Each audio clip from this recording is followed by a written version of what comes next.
রাজাকার রাজাকার খেলার দিন শেষ। এবার 17 বছর ধরে এই শব্দটা ট্যাগ দিয়ে আপনারা অসংখ্য আলেমদেরকে গালি দিতে পেরেছেন, এই রাজাকার ট্যাগ দিয়ে আলেমদেরকে আয়না ঘরে নিতে পেরেছেন, কিন্তু সেই রাজাকার শব্দ দিয়ে আপনাদের পতন হয়েছে। একটা কথা বলে না যে খাল কেটে কুমির ডেকে নিয়ে আসার মতো, তো আবু জেহেল এরকম খাল কেটেছিল একবার। যা আবু জেহেলের বাড়িটা তো যারা মক্কাতে গিয়েছেন তারা জানবে, সে গর্ত খুলেছিল একবার, নবীজিকে গর্তে ফেলে চিরবিদায় করে দিবে, কিন্তু কিছুক্ষণ পরে রাতের বেলা আবু জেহেল নিজেই বুঝতে পারে না, নিজে গর্তে নিজেই পড়ে গেছে। যুগে যুগে যারাই নিরপরাধ মানুষদের বিরুদ্ধে যারা চক্রান্ত করে, স্বৈরাচাররা যারা চক্রান্ত করেছে, নিজেরা নিজেদের তৈরি করা ফাঁদে নিজেরাই দুনিয়াতে পতন হয়ে গেছে। নিজেরা রাস্তালাবোধ, নিজেদের তৈরি করা অস্ত্র দিয়ে শেষ হয়েছে, নিজেদের অস্ত্র দ্বারা।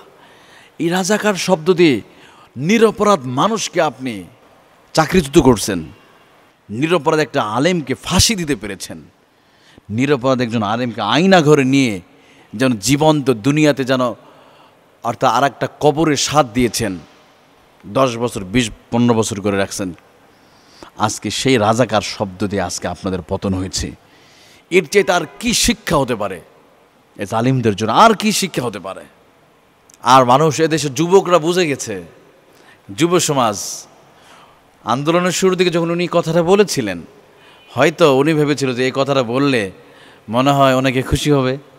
এই যুবক সমাজটা তো রাজাকার ঘৃণা করে, অবশ্যই রাজাকার ঘৃণা করে, কই না কেন? যারা স্বাধীনতা যুদ্ধে মুক্তিযোদ্ধাদের বিরুদ্ধে কাজ করেছে, মুক্তিযোদ্ধা ধরে ধরে হানাদার বাহিনীকে দিয়েছে, সে রাজাকারকে অবশ্যই ঘৃণা করে। কিন্তু এই রাজাকার শব্দটা দিয়ে আপনারা গত 17 বছর রাজনীতি করেছেন। আজকে এই রাজাকার শব্দটা যখন এই নিরপরাধ এই যুগের আবাবিল পাখি ছাত্রদেরকে যখন আপনি ট্যাগ লাগাতে গিয়েছেন, এটা আপনার জন্য হয়ে গেছে বিপদ। এই একটা শব্দ আপনাদের পতন, মানে পচা শামুকে যাবে পাকাটা, ঠিক এরকম। আর কিছু না, শুধুই একটা শব্দ ওনার পতন হয়ে গেছে। হাজার হাজার মানুষকে এই শব্দ দিয়ে মানুষকে আপনি জেলে ঢুকাইছে, এই শব্দ দিয়ে ট্যাগ দিয়েছে। যখন আমাদেরকে মোনাজাত করছি, ছাত্রদের দোয়া হয়েছে, আমাদের রাজাকার বলা হয়েছে। 85-তে জন্ম এমন মানুষকেও রাজাকার বানানো হয়েছে। আল্লাহ কি না করতে পারে? আল্লাহ তো রহমানুর রহিম, তিনি ক্ষমতাবান।